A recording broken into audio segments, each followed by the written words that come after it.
এখন খাবার খেতে বসেছি দুপুরে। আর আজ সোমবার নিরামিষ খাই আমরা। তো রয়েছে মুগ ডাল, আলু সিদ্ধ, আর রয়েছে কাঁচা লঙ্কা, রয়েছে কলমবাগ লেবু, আর এটা জলটক। আর এই দুপুরে আজকে আমাদের এখানে কিন্তু 45 ডিগ্রি টেম্পারেচার। আর 45 ডিগ্রি টেম্পারেচারে একদম সাদা খাবার খুবই প্রিয়। তো আমরা সেই সাদা খাবারই খাচ্ছি। আলু ভাতে তো সবারই ভালো লাগে, কিন্তু সেটা ঝাল পেঁয়াজ তেল দিয়ে মেখে। আমি কাঁচা তেল খাই না।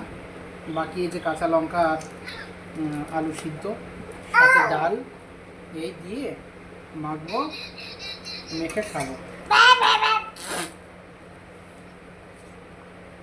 বাহ।